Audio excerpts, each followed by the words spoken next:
I'm back again with another update on my 2006 Impala SS restoration project. And yeah, you can see the car is covered with a lot of dust, and it's got all four doors painted. 3 of the 4 doors are mounted, and there's the 4th one there. I brought it to the bench for some work. I'll talk about that later. But what you see up above is the hood, and it has been prepared and ready for paint. And the way I've got it supported on the lift, that's how I'm going to paint it. Right now it's raining, so I can't paint now. In order to paint, I've got to push the car outside. I don't want the car out in the rain.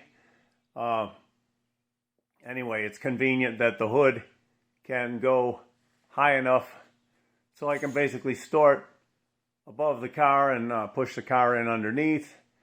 And so anyway, yeah, I got to get it pushed outside and get all the dust blown out of here and everything. But the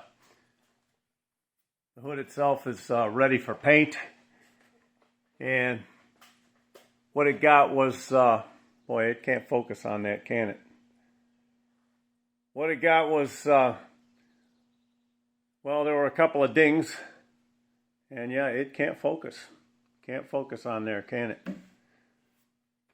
Had a couple of dings repaired, then the whole thing was brush coated with slather coat. And what's the slather coat? You probably know by now, but see if I can find an empty can. That stuff. It's real good stuff. I coated the entirety, and that was blocked out. It's all coated around the underside, and there was no rust that needed to be repaired, and the hem of the skin seam has been urethane caulked, and that's all been slather coated all the way around. Got a full coat of slather coat. Then that was blocked out with 80 grit after all the body work was done. Full coat of slather coat, blocked out with 80 grit. Then it got a real thorough coating of primer surfacer, and that was blocked out with 150. And then I DA'd it down with 320 for good measure. And so that's ready for paint. It's dusty. Like I say, it's still real dusty in here. I gotta have a nice day, push the car out, get this down, and get everything dusted off, get everything cleaned, and it'll be all as spick and span as I can get it. And you can see how I've got it supported here, where I can get underneath it. I can get underneath and all the way around 360 degrees. The entire inside, all of the inside in here has been shot with frame shot, and that's this stuff there. And I shot about 2 1/3 cans into that hood to make sure, and you know, all the way around the entire perimeter, plus all of the bracing underneath, all of that bracing underneath, and the under surface, you can see it. I just brushed it out. That's that internal frame coating. Basically, the whole inside and underside has been coated with that. And then, like I said, slather coat all the way around the edge to the inside of the margin. And then this is primer surfacer also all the way around the edge and to the inside of the margin. And that's been scuff sanded, and it's ready to go. I just got to get it dust, solvent clean, get all the dust out of here. And then the thing is, I'll be able to get it up over my head to get the entire inside painted, and just wrap around, lower it down, and get to the top side and just go up and down, and then hopefully the weather holds out, and when I'm done, I can just hurry up and lift it up, push the car back in, and just leave it up there for a couple of days until it cures well enough to be handled, and then I'll have to wrap it up in a blanket and store it somewhere.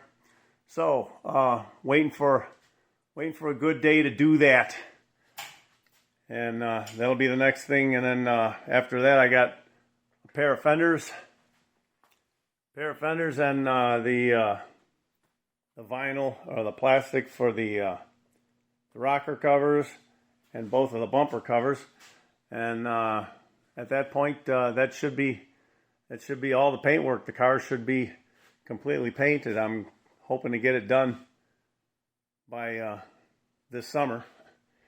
And so what I want to talk about here was I had a bunch of runs that have to be fixed here, and what I'm showing here is how I've planed them down with my paint planer.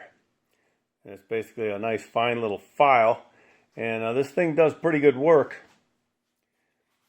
What I had here, this thing was painted upside down, so this was the top, and I had a mishap here where I loaded too much into this contour and it ran downward. So, and you can see this is where I've planed it all out, and the curve of this thing also is real nice for getting in to this curved.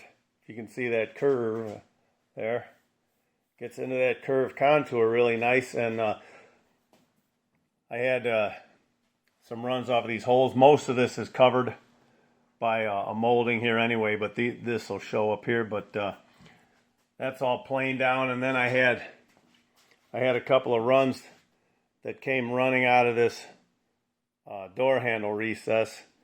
There was one there, and a little one there. And so what you see now is everything has been cut down with that file, just preliminary. That's why I want to show what it looks like right after you work with this thing. It's got fine teeth, and the thing that's really good about it is it gives you a very focused cut that only cuts on the very highest part. So basically it focuses all its cutting action, and it's not cutting anything of the surrounding area. It's only hitting what's high, and it just cuts it down to size for you. You have to work carefully and take your time.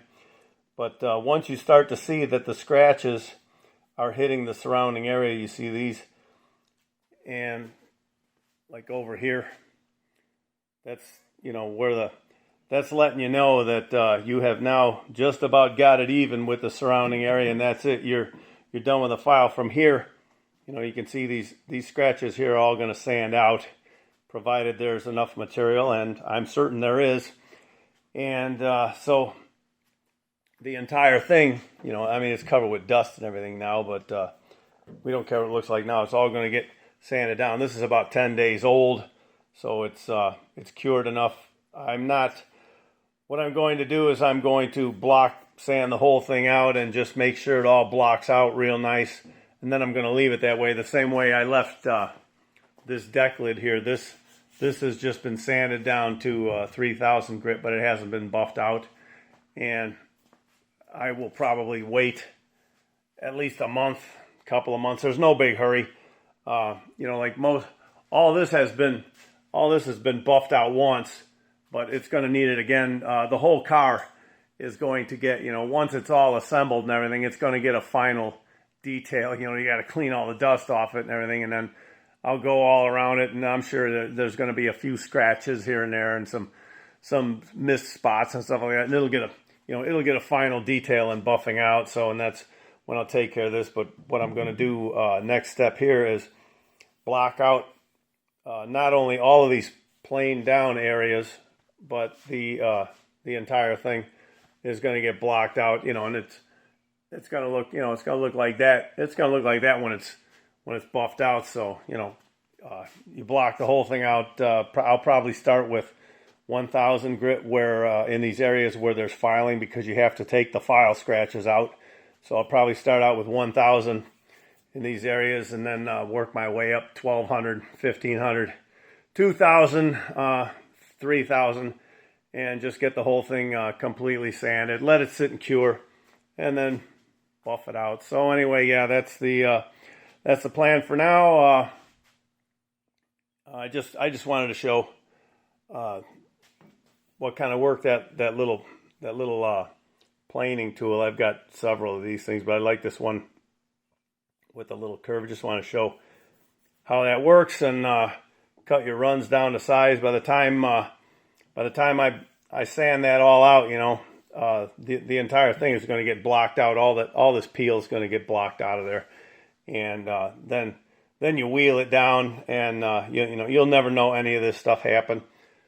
So yeah, next thing coming up is get that hood painted maybe tomorrow. So there you have it. Thanks for watching. So long.